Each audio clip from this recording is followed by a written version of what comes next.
pilot gave money to a homeless woman freezing in the Canadian snow. He had no idea she was his real mother. A story of kindness, mystery, motherhood, and redemption. By the time the first great snowstorm of winter buried Calgary beneath a blanket of white, thousands of people hurried past the homeless woman without ever really seeing her. They saw the torn blanket. They saw the tangled grey hair. They saw someone they assumed had already been forgotten by the world. Only one man stopped. 3 months later, newspapers across Canada would tell the unbelievable story of the respected airline captain who unknowingly gave his coat, his money, and his kindness to the homeless woman who had given him life. But on that freezing afternoon, neither of them knew the truth. Captain Ethan Walker stepped off the jet bridge at Calgary International Airport into a wall of cold that made his lungs ache.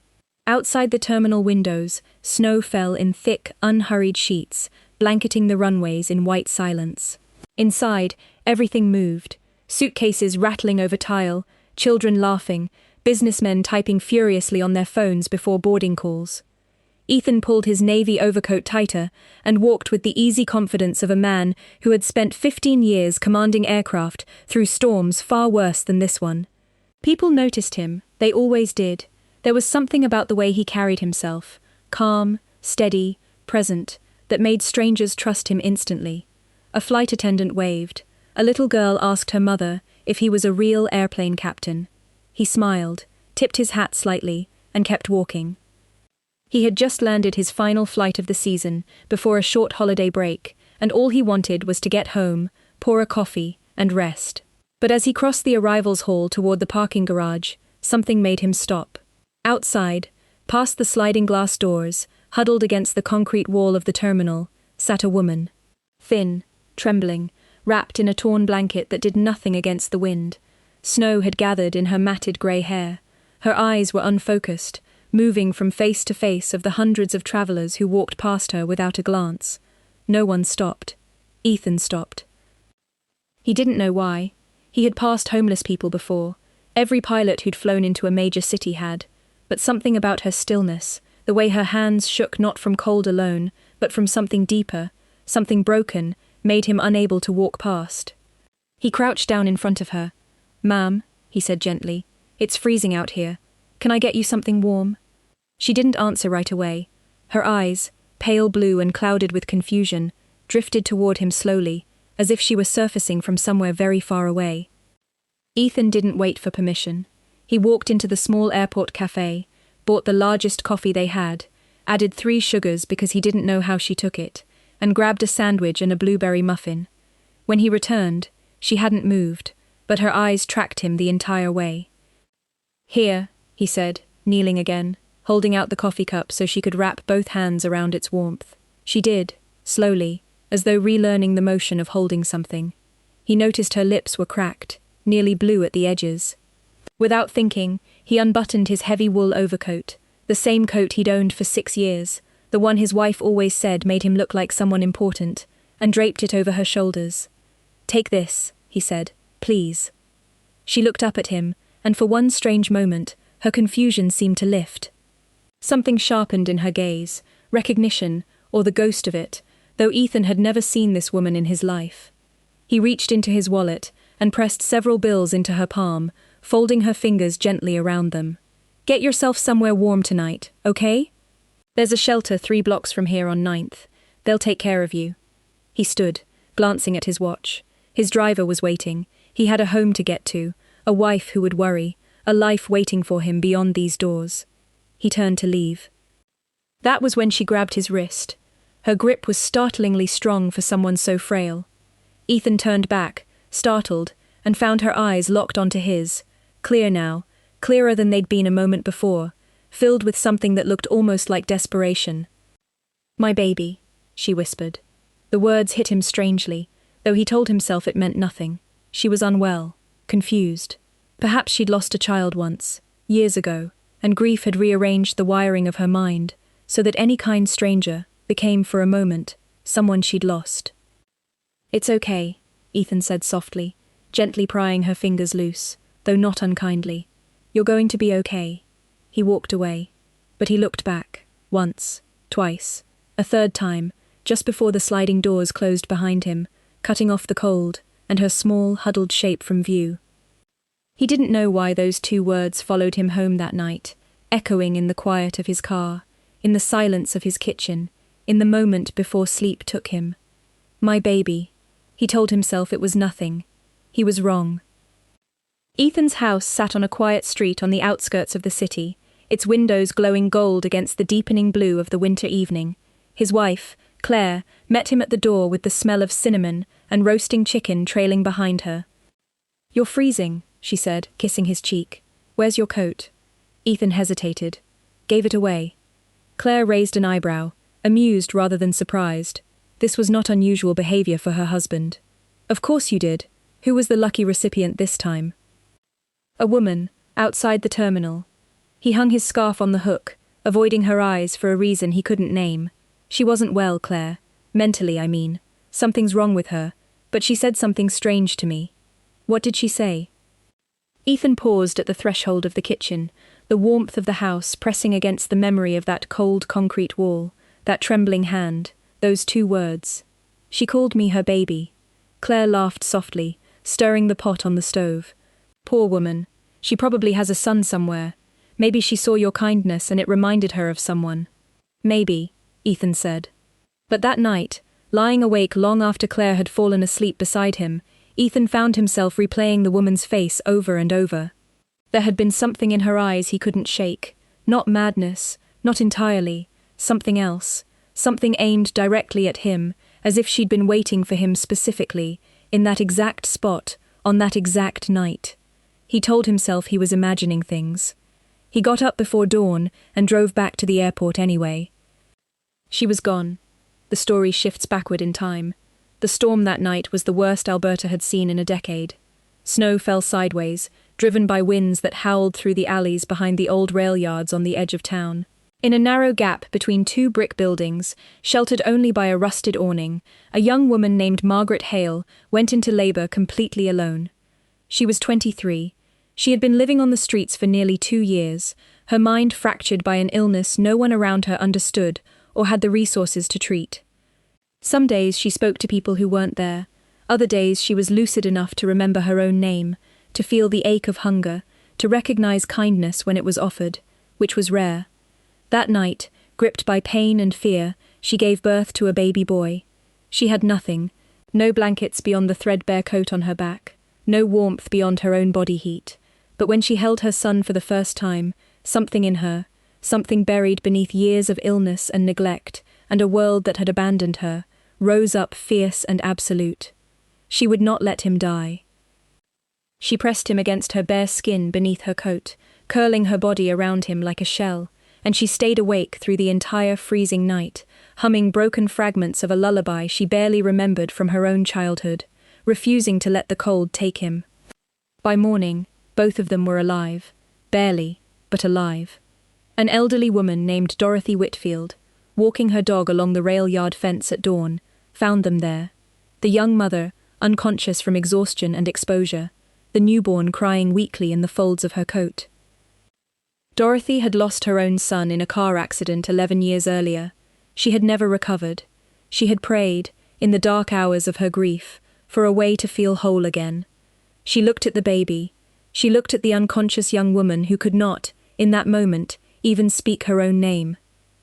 And she made a decision that would alter the course of 2 lives forever. She took the child. Dorothy told herself many things in the years that followed. She told herself the young mother was too unwell to care for a child, that the streets were no place for an infant, that she was saving him, not stealing him. She forged what documents she could, paid a man who owed her a debt to falsify a birth record, and moved 2 provinces away where no one asked questions about a woman in her 50s suddenly raising a newborn. She named him Ethan, and she loved him, truly, completely, without reservation. She sang to him at night. She saved for his education.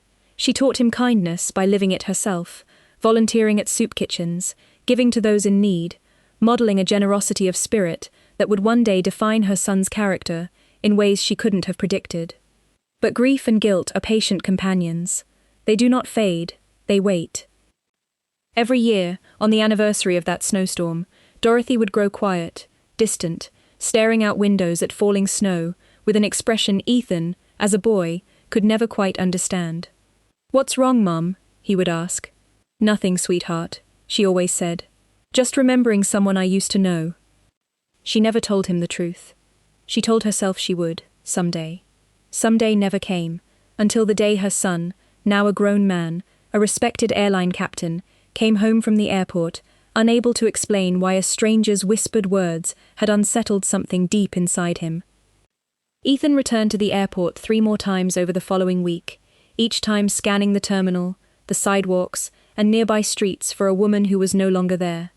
He told himself it was concern, simple human decency, nothing more.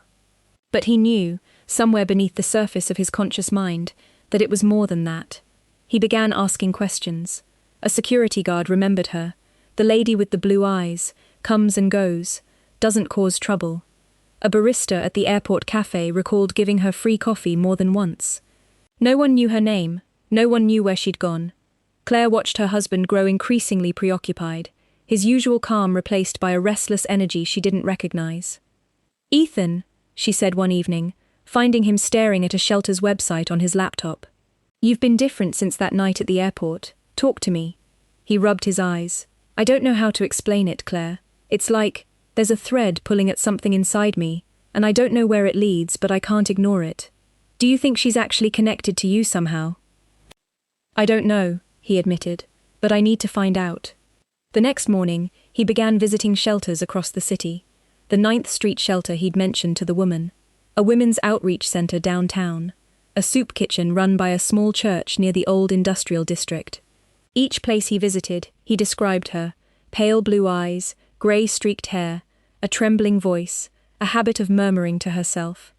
At the 3rd shelter, a volunteer named Sister Agnes paused at his description. "That sounds like Maggie," she said slowly. "She comes through sometimes." "Sweet soul, troubled mind. Hasn't been in for a couple weeks, though. Do you know her last name? Where might she be now?" Sister Agnes hesitated, studying Ethan's face with an expression he couldn't quite read, as though she were searching for something in his features. "Margaret," she said finally. "Margaret Hale. Try the hospital on 5th. She's been in and out of there for years. Pneumonia mostly. This cold doesn't do her any favors." Ethan's chest tightened with something between hope and dread. He had a name now. The hospital on 5th Street was a grey, unremarkable building, but to Ethan, walking through its sliding doors felt like stepping into the center of a mystery he hadn't chosen but couldn't abandon. A nurse at the front desk confirmed that yes, Margaret Hale had been admitted 2 days earlier, severe hypothermia and a respiratory infection. "Are you family?" the nurse asked, eyeing his uniform jacket with polite curiosity. Ethan hesitated. "I'm a friend," he said, though the word felt insufficient even as he spoke it. He was allowed a brief visit.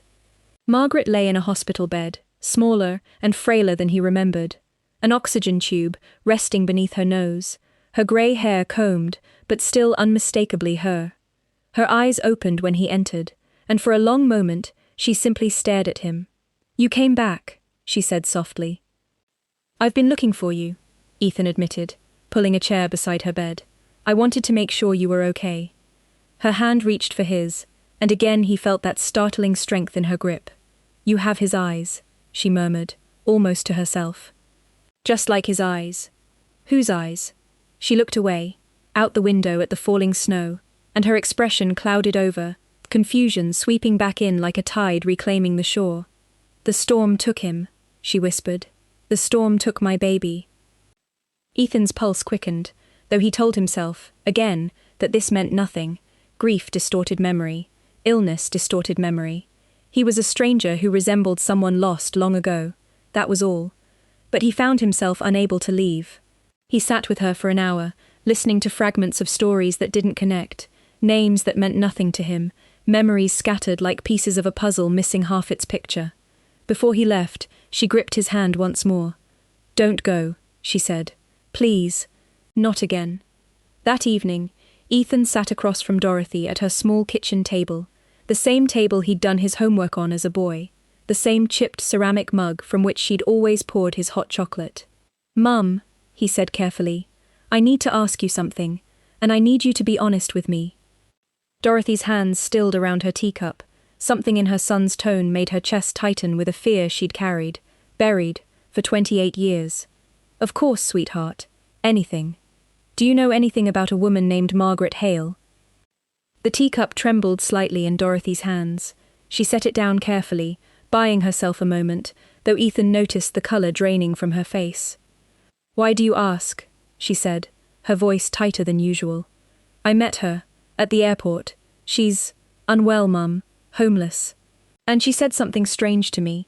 She called me her baby, and every time I see her, I feel this pull, like I'm supposed to know her, but I don't understand why." Dorothy's eyes filled with tears. She quickly tried to blink away. "Ethan, sweetheart, I think you're reading too much into the words of a woman who isn't well." "Maybe," Ethan said slowly, watching his mother's face with the same careful attention he gave a cockpit instrument panel when something felt slightly, almost imperceptibly, off. "But you know something. I can see it on your face." "I don't know what you mean." "Mum." His voice was gentle but firm. "Please." Dorothy looked at her son, the boy she had raised, loved, sacrificed for, the boy whose entire existence had been built upon a lie she told herself was mercy, and she could not, in that moment, find the courage to break 28 years of silence. "I'm tired, Ethan," she said instead, standing abruptly. "We can talk about this another time." Ethan watched her retreat to her bedroom, and for the first time in his life, he felt something he had never associated with his mother: distance. Ethan visited Margaret again the next day, and the day after that, and soon it became a routine his heart demanded, even as his mind searched for reasons to justify it. He brought her warm soup from a nearby cafe. He brought a soft blanket, the kind that wouldn't remind her of hospital linens. He sat and listened, patient through her confusion, gentle through her lucid moments, present through it all. Slowly, she began to trust him. "Tell me about your baby," Ethan asked one afternoon, as snow fell softly outside the window. Margaret's eyes grew distant, but clearer than usual, as though the question anchored her to a memory she'd fought to protect through years of fractured thought. "He was born during the worst storm I ever lived through," she said quietly. "I had nothing. No blankets, no home. But I held him all night, and I promised him he would live. I promised him." Her voice cracked. "And then in the morning, he was gone. A woman, an old woman. She was there. And then he wasn't." Ethan's breath caught in his throat. "What happened to him?" "I don't know," Margaret whispered, tears sliding down her weathered face. "I looked for him for years. Everyone said I was imagining things, that there never was a baby, that my mind made him up." Her hand trembled as it reached for Ethan's. "But I know what I felt. I know what I held in my arms that night. A mother doesn't forget that, no matter how broken her mind becomes." Ethan sat in silence, his own heartbeat thundering in his ears, a terrible, impossible suspicion beginning to take root in a place he wasn't ready to examine. "Where did this happen?" he asked carefully. "Do you remember where?" "The old rail yards," Margaret said. 28 years ago this winter." Ethan was 28 years old. He had been born in winter. He had never, not once in his life, seen his own birth certificate. Chapter 10. The Unraveling.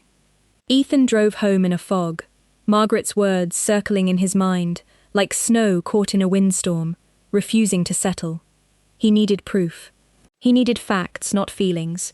That was how he'd built his entire career, his entire life, trusting instruments over instinct, data over fear. He requested his birth certificate the next morning. The document that arrived by mail 3 days later was, on its surface, ordinary. Ethan Michael Walker, born to Dorothy and the late Robert Whitfield.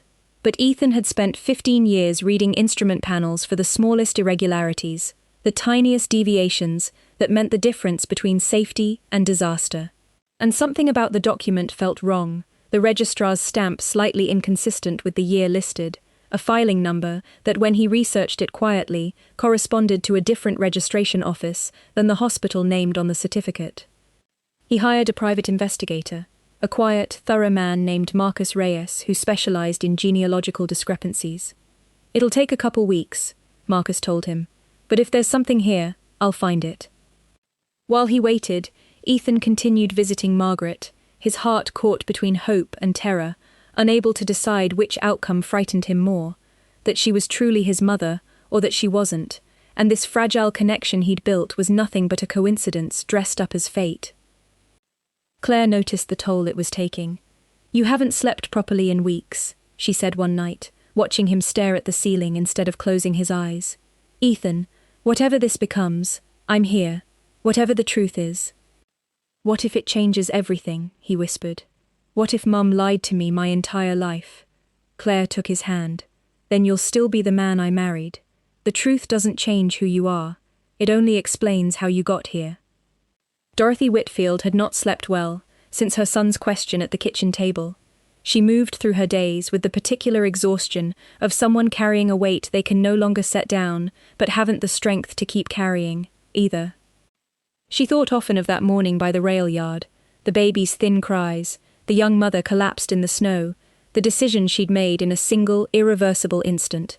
She had told herself for 28 years that she'd saved a life. She had never allowed herself to fully consider what she had taken to do it.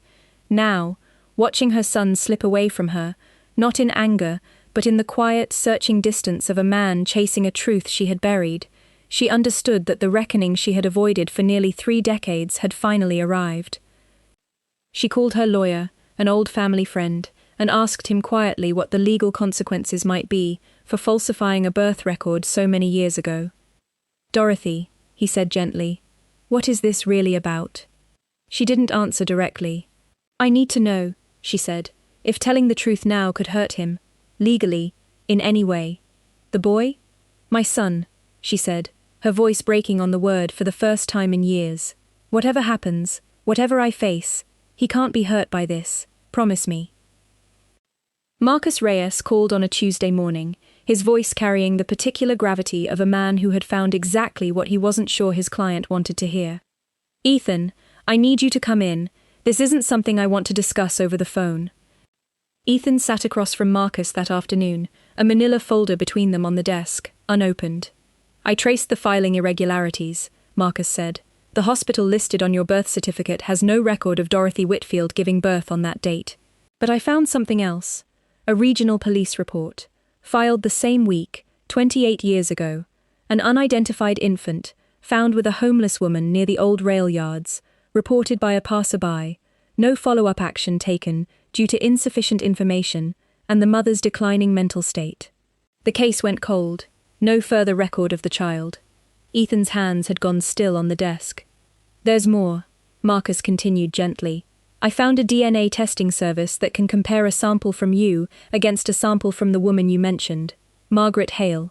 Given her hospital admission, I was able to arrange for a discrete comparison, with her consent, obtained through her care team. The results came back this morning." He slid the folder across the desk. Ethan didn't open it right away. His hands trembled. Hands that had guided aircraft through hurricanes, through mechanical failures, through the kind of pressure that would break most men, and yet here, in a quiet office, over a single folder, he felt more afraid than he ever had at 35,000 feet. He opened it. "Probability of maternal relationship, 99.98%. The words blurred before his eyes. He read them again, and again. Margaret Hale was his mother. Ethan drove to his mother's house that evening, the manila folder resting on the passenger seat like a living thing, heavy with truths he wasn't sure how to carry. Dorothy opened the door before he even knocked, as though she'd been standing there waiting for this exact moment for 28 years. "You know," she said quietly. It wasn't a question. "I know," Ethan confirmed, his voice steadier than he felt. "I have the DNA results. Margaret Hale is my biological mother." Dorothy's legs nearly gave out beneath her. She caught herself against the doorframe, tears already streaming down her face before she'd spoken a single word of explanation. "Come inside," she whispered. "Please." "Let me explain. Let me try." They sat at the kitchen table once more, and this time, Dorothy did not retreat into silence. "I lost my son," she began, her voice trembling. 11 years before I found you. Car accident. He was 22. I never recovered from it, Ethan.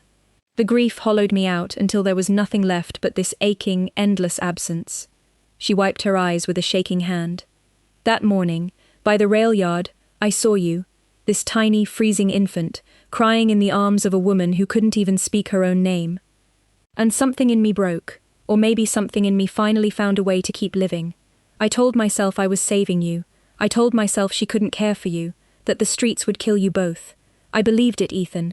I believed every lie I told myself, because the alternative, admitting what I'd actually done, was more than I could bear. You stole me, Ethan said quietly, not accusing, simply naming the truth aloud for the first time. Yes, Dorothy whispered, I stole you, and I have loved you every single day since, more than my own life. Both things are true, Ethan. I am guilty of an unforgivable act, and I am also the woman who raised you with everything I had. Ethan sat in silence for a long moment. Grief and love and anger tangled together in his chest in a way he couldn't yet separate into distinct feelings. I need time, he finally said. I understand, Dorothy whispered. Take all the time you need. I'm not going anywhere. Ethan didn't return to Margaret's hospital room for 3 days. He needed those days to breathe, to sit with Claire in silence, to walk through the snow-covered streets of his city and try to understand how a single act of kindness, at an airport, had unraveled his entire understanding of who he was. But on the 4th day, he returned. Margaret's condition had worsened slightly, her breathing more labored, her lucid moments fewer, but when Ethan walked into her room, something in her seemed to sharpen, to focus, as though some part of her had been waiting. He sat beside her bed and took her frail hand in his. I have something to tell you, he said softly. I got the test results back, the DNA test. Margaret's eyes, cloudy with illness, but suddenly, achingly clear, turned to meet his. I'm your son, Ethan said, his voice breaking on the words. Margaret, Mum. I'm the baby you held in the snow 28 years ago. For a long moment, she simply stared at him, and Ethan feared the confusion would claim her before she could understand. But then her face transformed. Decades of grief and searching and heartbreak dissolving into something luminous, something that looked, impossibly, like peace. Mum, Ethan whispered again, the word unfamiliar, and yet exactly right in his mouth. Tears slid down Margaret's weathered cheeks, and through them, she smiled, the first full, unguarded smile Ethan had ever seen on her face. I knew you'd come back, she whispered, her voice trembling with emotion. I always knew. Every night in the snow, every year they told me I was imagining you. I knew, somewhere, you were alive. A mother knows. Ethan leaned forward and rested his forehead gently against hers, tears he didn't try to hide, falling onto the hospital blanket between them. I'm here now, he said. I'm not going anywhere. She reached up with a trembling hand and touched his face, memorizing it, the way she must have longed to for 28 winters. My baby, she whispered, the same words she'd spoken outside the airport, weeks earlier, except now they carried the full weight of their truth. My beautiful boy. In the weeks that followed, Ethan built a fragile, tender bridge between two mothers, one who had given him life in the worst circumstances imaginable, and one who had raised him with imperfect, complicated love. He did not choose between them. He found, instead, that his heart was large enough to hold both truths, both women, both debts of gratitude and grief.